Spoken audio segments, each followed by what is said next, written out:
Hello dear children, good evening. Today we are going to begin the first lesson of the book Moments. The name of the lesson is The Lost Child, and this lesson is written by Mulkaraz Anand. So let's go to Wikipedia to get some information about the writer Mulkaraz Anand. So you can see on the screen his picture, Mr. Mulkaraz Anand, and he was born on 12th of December 1905 and died on 28th of September 2004, and he was an Indian writer in English, notable for his depiction of the lives of the poorer castes in traditional Indian society. तो इनका जो main theme रहता था वो जो भारतीय समाज के जो गरीब लोग होते हैं, गरीब जातियों के लोग, उनके बारे में अधिकतर लिखा जाते थे. और he was the contemporary to R.K. Narayan, Ahmed Ali and Raja Rao. ये बहुत रिनाउंड राइटर्स के नेम्स हैं. R.K. नारायण, आपने उनका मालगुड़ी डेज भी एक सीरियल भी आया करता था, इनकी फेमस बुक भी है, वो आपने पढ़ी होगी. तो R.K. नारायण, अहमद अली और राजा राव के ये समकालीन थे. कंटेम्परेरी का मतलब होता है समकालीन. Let's have a brief introduction about him. Born on 12th of December 1905, और उनका जन्म जो हुआ था वो पेशावर में, ब्रिटिश इंडिया में हुआ था. ब्रिटिश इंडिया में, ये पेशावर भी इंडिया में इंक्लूड था, 1905. And he died in 2004 at the age of 98 in Pune, Maharashtra, India. He was a writer, and he alma mater means he had been the student of Cambridge University, University College London and Khalsa College Amritsar, and his notable work are Coolie and Untouchable. कभी कभी जो ये GK के examination होते हैं उनमें भी ये क्वेश्चन आ जाता है कि कूली के रचनाकार कौन है, अनटचेबल के रचनाकार कौन है. तो मुल्कराज आनंद है, आप ध्यान रखिए. आपका एक जीके का क्वेश्चन भी तैयार हो गया इस तरीके से. नोटेबल अवार्ड्स हैं साहित्य अकेडमी अवार्ड, पद्म भूषण और इंटरनेशनल पीस प्राइज. तो let's go to the text back. Text की तरफ चलते हैं. A child goes to a fair with his parents. He is happy and excited and wants the sweets and toys displayed there. एक बच्चा मेले में जाता है अपने पेरेंट्स के साथ में, बहुत खुश होता है, बहुत एक्साइटेड होता है, स्वीट्स और टॉयज़ खरीदना चाहता है, but his parents don't buy them for him. Parents खरीदते नहीं हैं. Why then does he refuse when someone else offers them to him. लेकिन जब कोई दूसरा उसको वो चीज़ें ऑफ़र करता है तो ही रिजेक्ट्स और he refuses. This must have been happened with you also. ऐसा आपके साथ में भी हुआ होगा. You also have been asked for, you also have must have asked for many things to your parents. लेकिन ऐसा होता नहीं है कि पेरेंट्स सारी चीज़ें दिला देते हैं. कुछ चीज़ें आपकी मांगें पूरी कर देते हैं, लेकिन सभी मांगें पूरी नहीं करते हैं. तो आखिर जब वो चीज़ें इन बस बच्चे को कोई दूसरा दे रहा है तो वो उन्हें क्यों मना कर रहा है. तो let's explore the lesson and find the reason that why he is refusing, कि वो मना क्यों कर रहा है. So it was the festival of spring. Spring का फेस्टिवल था. Spring is a season which is non for its pleasantness. एक स्प्रिंग जो है एक सीज़न होता है जो अपनी प्लेजेंटनेस के लिए जाना जाता है. उस समय जो विंटर होती है वो बहुत नॉर्मल सी होती है. From the wintry shades of narrow lanes and alleys emerged a gaily clad humanity. Wintry shades, ये विंट्री जो वर्ड है ये इसका मतलब होता है फुल ऑफ विंटर. शेड्स छाया के लिए यूज़ किया गया है. नैरो लेन्स, पतली गलियाँ, और एलीज, एलीज स्ट्रीट्स को कहते हैं. इमर्ज्ड अ गैली, गैली मीन्स हैप्पी. क्लैड का मतलब होता है क्लोथ्ड, कपड़े पहने हुए. ह्यूमैनिटी मतलब आदमी लोग, औरतें या जो मानव लोग जो वहाँ से आ रहे थे. तो स्प्रिंग का फेस्टिवल था और नैरो लेन से और स्ट्रीट से आ रहे थे. कौन आ रहे थे? गैली का मतलब हैप्पी, खुश कुछ लोग आ रहे थे. क्लैड मीन्स अच्छे अच्छे कपड़े पहने हुए. ह्यूमैनिटी मतलब इंसान लोग, जिसमें आदमी औरत सब शामिल थे. सम वॉक्ड, कुछ चल रहे थे. Some rode on horses. Rode, this is the second form of ride. Ride, rode, ridden. कुछ घोड़ों के ऊपर सवारी कर रहे थे. अदर्स सेट, दूसरे बैठे हुए थे. Being carried in bamboo and bullock carts, और उनको कुछ लोग उठाकर बैम्बू और बुलक कार्ट्स यानी बैलगाड़ियों में ला रहे थे.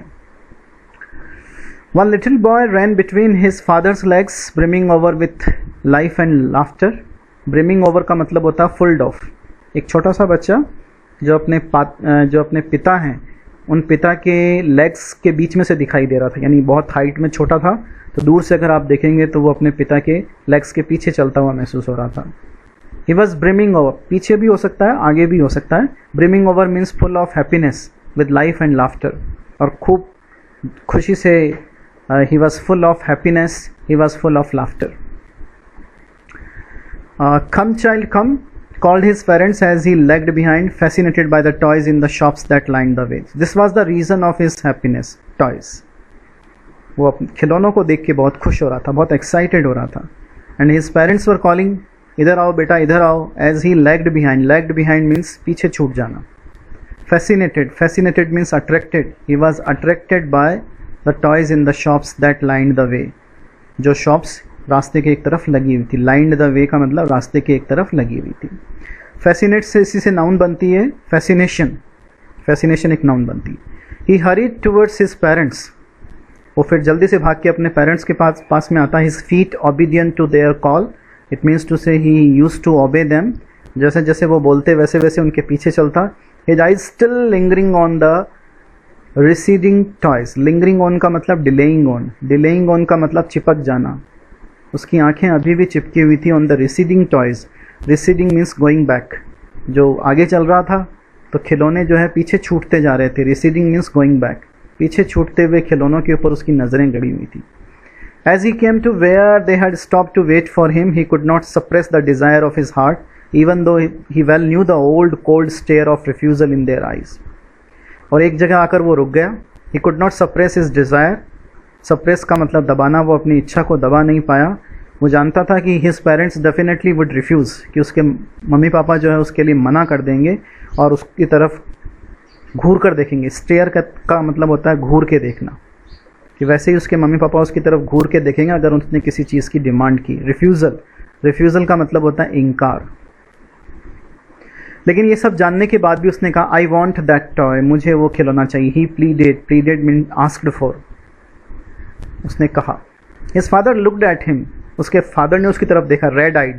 Red eyes are the symbol of anger. उसके पापा ने उसकी तरफ गुस्से से देखा. In is similar tyrants way. Tyrant का मतलब होता है तानाशाह. पूरे तानाशाह के तरीके से, जैसे अपने परिचित तानाशाह के तरीके से गुस्से से देखते हैं पिताजी, वैसे ही उसकी तरफ देखा. His mother melted by the free spirit of the day was tender, but his mother was just opposite. Melted means softened. वो थोड़ी सॉफ्ट थी. By the free spirit of the day. Free spirit of the day का मतलब वो day इतना अच्छा था, spring festival था, इसके कारण फ्री स्पिरिट का मतलब सब लोग मज़े कर रहे थे. तो उसकी माँ उस दिन बहुत सॉफ्ट थी. She was tender and giving him her finger to hold. उसे अपनी उंगली पकड़ाई. उसे कहा look child what is before you. देखो बेटा तुम्हारे सामने क्या है. It means to say she wanted to divert his attention. उसने उसकी अटेंशन को डाइवर्ट करने की कोशिश की किसी दूसरी चीज़ की तरफ, ताकि उसका खिलौने से ध्यान हट जाए और वो खिलौने की डिमांड ना करे. It was a flowering mustard field. तो आखिर किसकी तरफ ध्यान अट्रैक्ट किया उन्होंने, डाइवर्ट किसकी तरफ किया. फ्लावरिंग, फूलों से भरा हुआ. मस्टर्ड फील्ड, सरसों का खेत था. पेल, पीला. Like melting gold. मेल्ट का मतलब होता है पिघलना, पिघलते हुए गोल्ड की तरह. As it swept across miles and miles of even land. It means to say it was spreading up to a larger distance. दूर दूर तक ये पूरा का पूरा खेत फैला हुआ था. The mother diverted the attention of child towards the mustard field. तो एग्जाम में यहाँ से पहला क्वेश्चन बनता है कि why did the mother divert the attention of the child towards mustard field. The simple answer is because she wanted to divert the attention of the child from the toy, because she knew very well that her husband would not be buying that particular toy for him. That's why she was being very soft and she wanted to divert her attention. A group of dragonflies आप समझते हैं, were bustling about on their gaudy purple wings. were bustling का मतलब move करना. on their gaudy purple wings का मतलब होता है very dark and purple, you know the color, wings. Intercepting the flight of a lone black bee. Intercepting का मतलब पीछे पीछे जाना. The flight of a lone black bee, एक अकेली black bee. black का मतलब समझते हैं काले मधुमक्खी के पीछे भाग रहे थे. और butterfly in search of sweetness from the flowers. Flowers से sweetness की सर्च में a group of dragonfly was moving here and there. इसका मतलब ये. The child followed them in the air with his gaze. बच्चा उनके पीछे पीछे चला. Till one of them would still its wings and rest. और तभी एक जो बटरफ्लाई थी वो वहीं रुक गई, यानी ड्रैगन फ्लाई थी वो वहीं रुक गई, उसने अपने विंग्स को जो रेस्ट दिया, and he would try to catch it, and as soon as he saw dragonfly he ran to catch it, वो उसे पकड़ने के लिए दौड़ा, but it would go fluttering, लेकिन वो फड़फड़ाते हुए वहाँ से निकल गई। फ्लटर का मतलब होता है पंखों को फड़फड़ाना। फ्लैपिंग, फ्लैप का मतलब होता है मूव कराना, up into the air when he had almost caught it in his hands, लगभग वो उसके पकड़ में आने ही वाली थी, लेकिन उसी समय वहाँ से चली गई। Then his mother gave a cautionary call. Cautionary call का मतलब होता है the call full of caution, the call full of alertness. Come child come on to the footpath. तो मदर ने उसको कॉशनरी कॉल देकर फुटपाथ पर बुलाया। फुटपाथ पर आने का मतलब ताकि वो किसी व्हीकल से प्रॉब्लम ना हो जाए, इसलिए फुटपाथ पर आ जाओ। ही रन टूवर्ड्स हिज पेरेंट्स गेली, गेली मीन्स फुल ऑफ हैप्पीनेस, वो अपने पेरेंट्स की तरफ दौड़ा full of happiness, and walked abreast of them for a while. Abreast of them का मतलब अलोंग देम, उनके सारे चला, उनके साथ साथ चला। बीइंग हाउएवर सून लेफ्ट बिहाइंड, लेकिन फिर पीछे छूट गया। Attracted by the little insects, रास्ते में उसे इंसेक्ट दिखे, वॉर्म्स दिखे, कीड़े दिखे along the footpath that were teeming out from their hiding places. Teeming out means coming out, जो अपने छिपी हुई जगहों से बाहर निकल के आ रहे थे to enjoy the sunshine को enjoy करने के लिए। So एग्जाम में यहाँ से ये भी क्वेश्चन आ सकता है कि what were the sources of attraction for the child के लिए attraction के sources क्या क्या थे? तो other than toys के अलावा mustard field और ये insects and worms, ये सभी उसके लिए अट्रैक्शन के सोर्स थे। Come child come, his parents called from the shade of a grove where they had seated themselves on the edge of a well, he ran towards them. Now the parents were tired, parents थक चुके थे, that's why they were sitting in the shade of a grove. Grove कहते हैं the group of trees के group के नीचे। दे had seated themselves, वो अपने वहाँ बैठ चुके थे। On the edge of a well, एक कुएँ के पास में, कुएँ के किनारे में। And from there they asked him to come, वहीं से उन्होंने उसको बुलाया, एंड ही केम देयर, और वो वहाँ आ गया। A shower of young flowers fell upon the child as he entered the grove, and forgetting his parents he began to gather the raining petals in his hands. तो जैसे ही वो बच्चा उस ग्रूव के नीचे आया, यानी पेड़ों के झुंड के नीचे आया, a shower of young flowers, कुछ छोटे छोटे फूल उसके ऊपर गिर पड़े, and he forgot his parents and he began to gather the raining petals in his hand. और वो जो फूलों का जो लताएं गिर रही थी, फूलों के जो पेटल्स गिर रहे थे, उन्हें अपने हाथ में इकट्ठा करना शुरू कर दिया। But low he heard the cooling of doves, लेकिन उसी समय उसने डव्स की कूइंग की आवाज़ सुनी। कूइंग साउंड डव्स की होती है, उनकी आवाज़ के लिए कूइंग वर्ड यूज़ किया जाता है। And run towards his parents, और वो अपने पेरेंट्स की तरफ दौड़ा, shouting the Dove, the raining petals dropped from his forgotten hands, और रेनिंग पेटल्स उसके हाथ से गिर गई। तो इट मीन्स टू से he was continuously diverting his on attention, उसकी खुद की अटेंशन बार बार एक चीज़ से दूसरी चीज़ की तरफ डाइवर्ट हो रही थी। कभी खिलौनों की तरफ, कभी मस्टर्ड फील्ड की तरफ, कभी इंसेक्ट्स की तरफ, कभी वॉर्म्स की तरफ, और कभी जो है फ्लावर्स की तरफ, और कभी डव्स की तरफ। Come child come, they call to the child, और जैसा हर पेरेंट्स करते ही हैं, वो भी उसको बुला रहे थे, बेटा इधर आ जाओ। Who had now gone running in his wild capers round the banyan tree, and gathering him up they took the narrow winding footpath which led to the fair through the mustard fields. So who had now gone running in wild capers, capers कहते हैं jumps, round the banyan tree।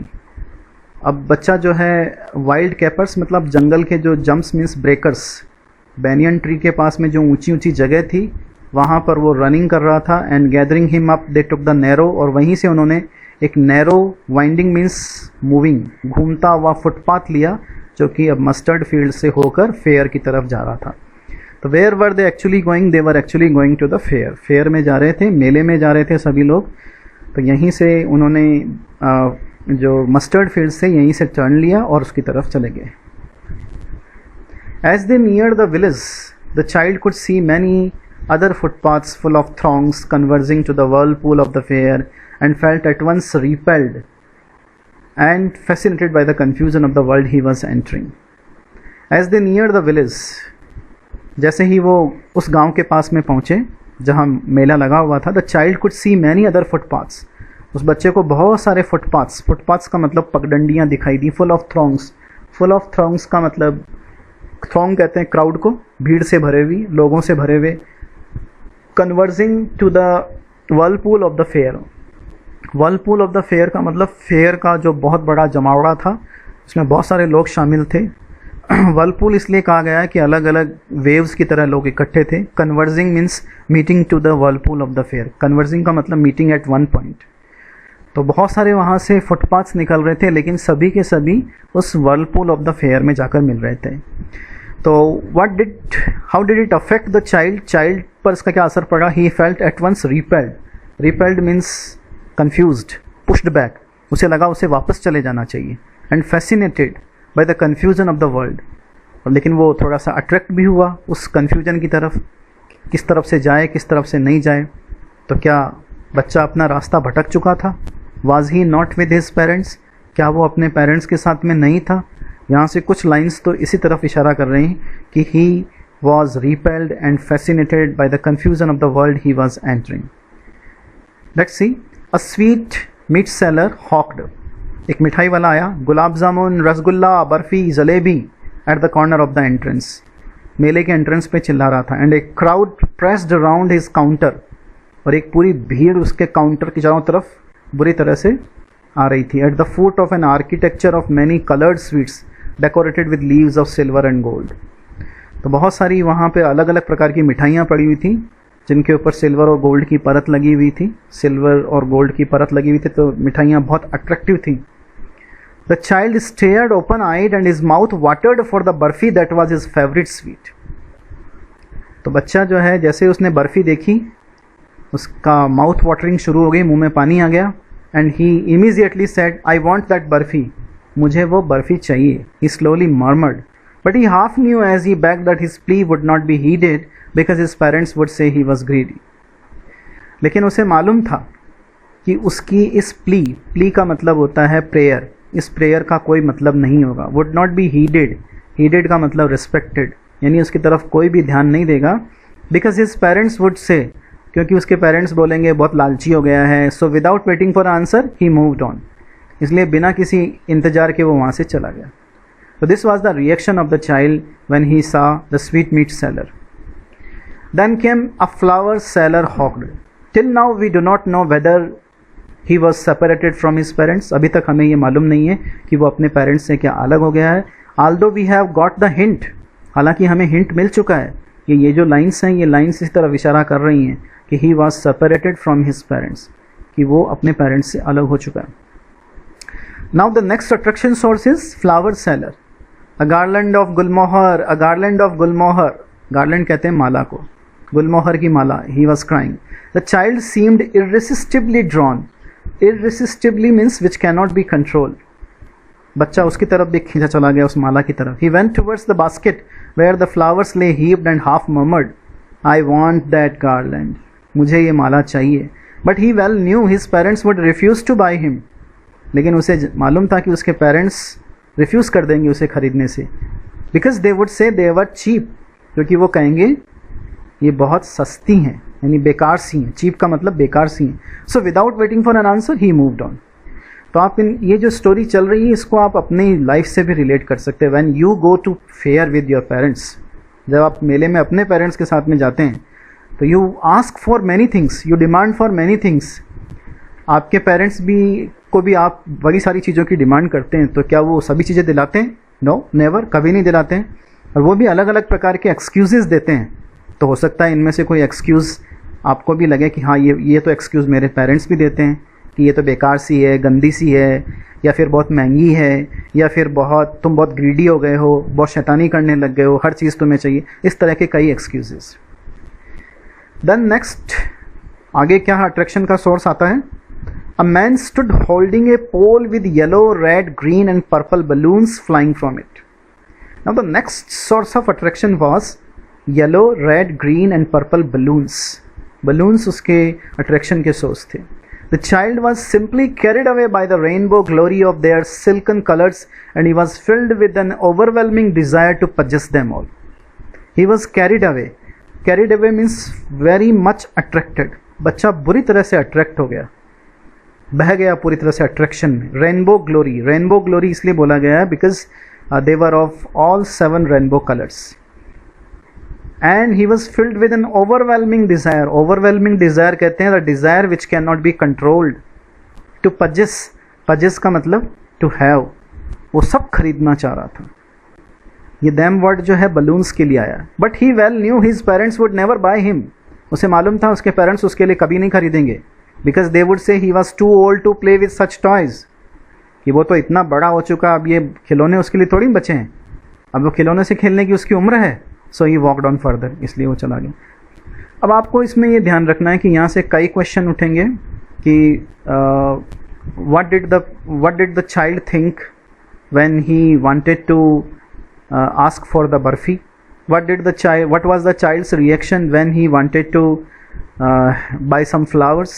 And what was the child's reaction when he wanted to ask for or buy for some balloons? उसके बाद में next जो source आया attraction का वो था snake charmer. Snake charmer stood playing a flute to a snake which coiled itself in a basket. एक snake charmer यानी सपेरा जिसको बोलते हैं, वो अपनी फ्लूट से एक स्नेक को नचा रहा था. Its head raised in A graceful band. उसका जो सिर था वो बड़े शानदार तरीके से घुमाव में ऊपर उठा हुआ था, लाइक द नेक ऑफ ए स्वान, एक स्वान की नेक की तरह. While the music stole into its invisible ears like the gentle rippling of an invisible waterfall. जबकि म्यूजिक जो था वो उसके इनविजिबल ईयर्स में बिल्कुल एक इनविजिबल वाटरफॉल की तरह सुनाई दे रहा था. The child went towards the snake charmer. बच्चा उस स्नेक चार्मर की तरफ भी गया. But knowing his parents had forbidden him to hear such coarse music.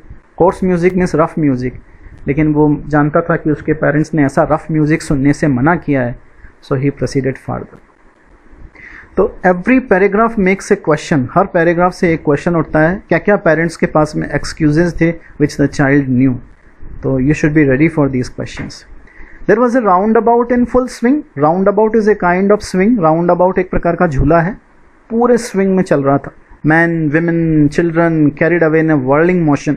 सब मजे से उसके ऊपर झूल रहे थे. श्रीक्ड, क्राइड, चिल्ला रहे थे डर के मारे. With dizzy laughter. Dizzy laughter, laughter means जो झूलों के अंदर जब चक्कर आने लग जाते हैं तो लोग जोर जोर से हंसने लगते हैं, चिल्लाने लग जाते हैं, उसको कहते हैं डिजी. डिजी मीन्स अनकॉन्शियसनेस, चक्कर आना. The child watch them intently.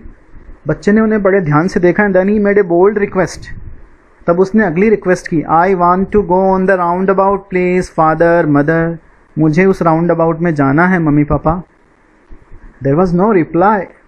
लेकिन इस बार उसने अपनी तरफ से पहले से कुछ नहीं सोचा. He waited for the answer. उसने आंसर का वेट किया. But there was no reply. He turned to look at his parents. Now he realized that he was separated from his parents. They were not there ahead of him. He turned to look on either side. सब तरफ देखा. They were not there. He looked behind. There was no sign of them. A full deep cry rose within his dry throat. एक बड़ी सी पूरी deep means गहरी, cry means चिल्लाहट उसके गले से निकली. And with a sudden jerk of his body. Jerk means एक झटके के साथ में. He ran from where he stood. जहाँ वो खड़ा हुआ था वहीं से वापस दौड़ा. Crying in a real fear, बड़े रियल फियर के साथ में. Mother, father. Tears roll down from his eyes, hot and fierce. Fierce means dangerous, dangerous looking. His flushed face was conversed with fear. Flushed face, flushed face का मतलब उसका जो चेहरा जो था पहले जिस पे इतनी सारी इमोशंस और एक्साइटमेंट था, वो सब एक्साइटमेंट वगैरह गायब हो गया था. एक्साइटमेंट, हैप्पीनेस, वो सब पूरी तरह से फ्लश कर दिया गया था. फ्लश किसने किया था? फियर ने.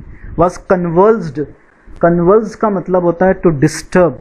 वो फियर से पूरी तरह से डिस्टर्ब हो चुका था. यानी उसकी जो प्रीवियस इमोशंस उसके चेहरे पर दिख रही थी वो थी एक्साइटमेंट, हैप्पीनेस, ये सब थी उसकी. लेकिन अब उसकी जगह आ गया था फियर. पैनिक स्ट्रिकन, बुरी तरह से टेंशन में, डर के मारे. He ran to one side first, एक तरफ दौड़ा. Then to other, hither and thither. Hither and thither means यहाँ और वहाँ. In all directions knowing not where to go. Mother, father. He wailed. Wail, WAIL. Wail का मतलब होता है टू लेमेंट, टू क्राई, जोर जोर से रोना. हिज येलो टर्बन केम अनटाइड. उसने जो येलो टर्बन पहनी हुई थी वो खुल गई. And his clothes became muddy. और उसके क्लोथ्स जो थे वो मडी हो गए, यानी गंदे हो गए. Having run to and fro, इधर उधर भागते हुए. in a race of running for a while. He stood defeated. उसे लगा कि अब वो नहीं ढूंढ पाएगा अपने पेरेंट्स को. His cries suppressed into sobs. सोब कहते हैं सिसकियाँ. जब हम रोते हैं करके रोते हैं तो वो sobs कहलाती हैं. तो उसकी क्राइज जो थी सिसकियों में दब गई. At little distances on the green grass he could see through his filmy eyes. Filmy eyes means thin eyes. दूर तक उसे ग्रीन ग्रास पर कई आदमी और औरत दिखाई दे रहे थे बातचीत करते हुए. He tried to look intently among the patches of bright yellow clothes. Intently means ध्यान से. उसने कोशिश की कि ब्राइट येलो क्लोथ्स में कहीं उसे पेरेंट्स दिख जाएं, but there was no sign of his father and mother among these people who seem to laugh and talk just for the sake of laughing and talking. तो कई लोग वहाँ पर हंस रहे थे, बातें कर रहे थे, वो उनको देख रहा था हंसने के लिए और बातें करने के लिए ही कर रहे थे सब कुछ, लेकिन उसे अपने पेरेंट्स नहीं दिखाई दे रहे थे. तो यहाँ से आपका क्वेश्चन क्रिएट होता है कि how did the child react when he realized that he was separated from his parents. कैसे उसने रिएक्ट किया जब उसे पता चला कि वो अपने पेरेंट्स से सेपरेट हो गया. He ran quickly again. वो दोबारा दौड़ा. His time to a shrine. इस बार एक टेम्पल की तरफ, to which people seem to be crowding, जहाँ लोगों की भीड़ लगी हुई थी. Every little inch of space here was congested with man. इस जगह पर हर छोटा सा इंच भी पूरी तरह से आदमियों से, औरतों से भरा हुआ था. But he ran through people's legs. But he manage to run through people's legs. लोगों की टांगों के बीच में से निकल कर वो भागा. His little sob lingering. उसकी जो छोटी छोटी सिसकियाँ थी वो अब रह कर आ रही थी. लिंगरिंग मतलब थोड़ी थोड़ी दूर में, थोड़ी थोड़ी देर में आ रही थी. Mother, father. Near the entrance to the temple. Temple के एंट्रेंस पर however the crowd became very thick. Thick means very, जिसे कहते हैं वेरी बिग. क्राउड ज़्यादा बड़ी हो गई. Man jostled each other. Jostle का मतलब धक्का देना. क्राउड में जो धक्का मुक्की होती है उसको कहते हैं jostling. Heavy man with flashing murderous eyes and hefty shoulders. जितने भी आदमी थे बहुत भारी भारी थे. फ्लैशिंग मर्डरस आइज, इनकी आंखें बहुत चमकती हुई, मर्डरस जैसे खून कर देंगी ऐसी आंखें थी. Hefty shoulders. Hefty shoulders means मजबूत मजबूत कंधे. The poor child struggled to thrust a way between their feet. बेचारा बच्चा बड़ी मुश्किल से अपना रास्ता उनके पैरों के बीच में बना पाया. But knocked to and fro by their brutal movements. लेकिन फिर भी नॉक्ड मीन्स हिट होता था बार बार.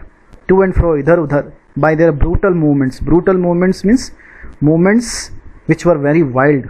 उनके चलने और हाथ पैर हिलाने के जो मूवमेंट्स थे उससे बेचारे के बार बार लग रही थी. He might have been trampled under foot. Trample का मतलब कुचल दिया जाना. बेचारा कुचल दिया जाता. Had he not shrieked at the highest pitch of his voice. अगर वो चिल्लाया नहीं होता अपनी तेज आवाज में. Father, mother. A man in the surging crowd heard his cry. Suddenly a man came. Surging crowd means increasing crowd. बढ़ती हुई भीड़ में एक आदमी ने उसकी आवाज़ सुनी. And stooping with great difficulty. Look at this word. This is not stopping, this is stooping. When it is stopping, the spelling of stopping is STOPPING, but this is stooping. तो स्टॉप का मतलब तो था रोकना. Stooping का मतलब होता है झुकना, झुकते हुए. स्टूपिंग विद ग्रेट डिफिकल्टी, बहुत डिफिकल्टी के साथ झुकते हुए. लिफ्टेड हिम अप, उसे उठाया. How did you get here child. तुम यहाँ कैसे आ गए बेटा. Whose baby are you. The man asked as he steered clear of the mass. Mass कहते हैं क्राउड को. क्राउड को क्लियर करते हुए, यानी क्राउड से बचते हुए बाहर की तरफ निकल कर आया. The child wept more bitterly then ever now and only cried. बच्चा और जोर से रोने लग गया और बस एक ही बात बोल रहा था, I want my mother, I want my father. The man tried to soothe him. Soothe का मतलब होता है कंसोल. आदमी ने उसे चुप कराने की कोशिश की. By taking him to the roundabout, झूले में ले जाकर. Will you have a ride on the horse, he gently asked as he approached the ring. The child's throat tore into 1,000 shrill stops and he only shouted, I want my mother, I want my father. तो बहुत सारे लालच दिए उसे, क्या तुम घोड़े की सवारी करोगे. लेकिन बच्चे की रिएक्शन क्या थी, वो बार बार एक ही बात चिल्ला रहा था कि मुझे मेरे मम्मी चाहिए, मेरे पापा चाहिए. So you can see the boy sobbing here and you can see the man also, snake charmer also you can see in the picture. This crowd is also there and he has taken that child out of that crowd and the child is weeping like anything. The man headed towards the place where the snake charmer still played on the flute to the swaying cobra. This place we are talking of. आदमी उसे उस place की तरफ ले गया जहाँ snake charmer अभी भी स्वेइंग कोबरा को अपनी फ्लूट पर नचा रहा था. स्वेइंग मतलब झूलते हुए कोबरा को. Listen to that nice music child, he pleaded, but the child shut his ears with his fingers. बच्चे ने अपने कान ही बंद कर लिए अपने उंगलियों से. And shouted is double pitch this strain. Strain means tension, tone. Double तेज आवाज में चिल्लाया, I want my mother, I want my father. The man took him near the balloons. वो सब चीज़ें जो उसको चाहिए थी उन सब की तरफ वो ले गया, लेकिन उसकी रिएक्शन एक ही थी, I want my father, I want my mother. Thinking the bright colours of the balloons would distract the child's attention and quieten him. आदमी ने सोचा कि चलो बलून्स की तरफ लेकर चलते हैं, बलून्स के ब्राइट कलर्स उसका अटेंशन डाइवर्ट करेंगे, डिस्ट्रैक्ट करेंगे और उसे शांत करेंगे. क्वाइटन, क्वाइटन का मतलब शांत करना, to make calm. Would you like a rainbow coloured balloon, he persuasively asked. Persuasively मतलब होता है इंसिस्टिंगली, इंसिस्टिंग वे में, मतलब जोर देकर बोलना. The child turned his eyes from the flying balloons and just sobbed, I want my mother, I want my father. The man, still trying to make the child happy, bore him to the gate where the flower seller sat. अब वो से flower seller के पास में भी ले गया. Look, can you smell those nice flowers, child? क्या तुम्हें वो फ्लावर्स चाहिए? Would you like a garland to put around your neck? क्या तुम तुम्हारी मतलब इस गार्लैंड को पहनना पसंद करोगे? The child turned his nose away from the basket. बच्चे ने अपना नाक हटा लिया बास्केट से. And reiterated. रीइटरेट का मतलब होता है बार बार दोहराना. रीइटरेटेड बोलते हैं इसे. His sob, I want my mother, I want my father. मुझे मेरी मम्मी चाहिए, पापा चाहिए. सॉब आपको बताया मैंने, सिसकियों को बोलते हैं. रोते समय जो हम बड़ी बड़ी हीविंग करते हैं, लंबी लंबी सांसें लेते हैं, that is called sobbing. Thinking to humour his disconsolate charge by a gift of sweets. Humour का मतलब होता है कंसोल. यहाँ पर भी इसका मतलब शांत करने से है. डिसकंसोलेट चार्ज मीन्स डिससेटिस्फाइड चार्ज, यानी उसे सेटिस्फाई करने के लिए स्वीट्स की तरफ भी वो उसको ले गया. What sweets would you like child, तुम क्या लेना चाहोगे बच्चे? He asked. The child turned his face from the sweet shop and only sobbed, I want my mother, I want my father. मुझे मेरी मम्मी, मेरे पापा चाहिए. So previously the things which he was very much fond of and he wanted to have those things, but look at him, he did not want those things because he was rather worried about his parents now. He was not worried about all those things. All those things were not attracting his attention now. Parents were more important. Sweets, flowers, those things were not important. He was feeling very insecure. So this was from this lesson. I hope I could help you in understanding this lesson. If you have any difficulty, you can drop your comments in the comment box. Thank you.